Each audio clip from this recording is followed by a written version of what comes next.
Tous dans les techniques de test. Alors, on commence par les catégories de techniques de test. Tout d'abord, le choix de la technique. Comment se fait-il? Eh bien, il se fera en fonction de plusieurs critères.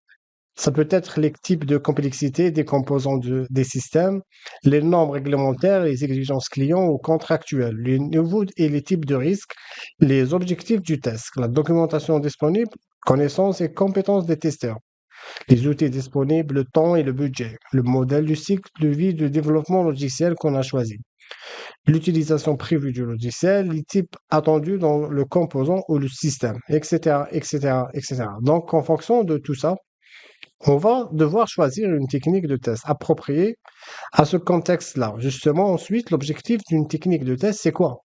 C'est aider à identifier les conditions de test, les cas de test et les données de test. Alors, vous allez me dire, qu'est-ce qu'une condition? Qu'est-ce qu'un cas de test? Et qu'est-ce qu'une suite de tests? C'est ce qu'on va voir dans le slide suivant, dans le choix de la technique. Je vais vous définir ce que je viens de vous dire. On commence par la condition de test. C'est un aspect des bases de test qui est pertinent pour atteindre des objectifs de test spécifiques. Donc là, je vous lis des définitions et après, je vous donne un exemple.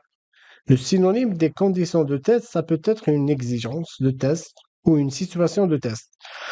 Ensuite, nous avons le cas de test. C'est un ensemble de conditions préalables des données d'entrée, d'action, de résultats attendus et de post-conditions élaborées sur la base des conditions de test qu'on a lu précédemment. Ensuite, les suites de tests. Ce sont des ensembles de cas de test ou de procédures de test à exécuter dans un cycle de test spécifique.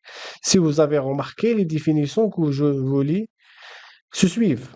Et du coup, les synonymes de suite de tests, ce sont des suites de cas de tests ou des ensembles de tests. Enfin, la procédure de test, c'est une séquence de cas de tests dans l'ordre d'exécution et toutes les actions associées qui peuvent être nécessaires pour mettre en place les préconditions initiales et toutes les activités de bouclage après l'exécution. Donc celui-ci, c'est un peu plus long que les autres. Je reprends je le reprends donc. La procédure de test, c'est une séquence de cas de test dans l'ordre d'exécution des tests et toutes les actions associées, donc qui peuvent être nécessaires pour mettre en place les préconditions initiales, ainsi que toutes les activités de bouclage après l'exécution du coup. Je vais vous donner un exemple. Merci pour votre écoute.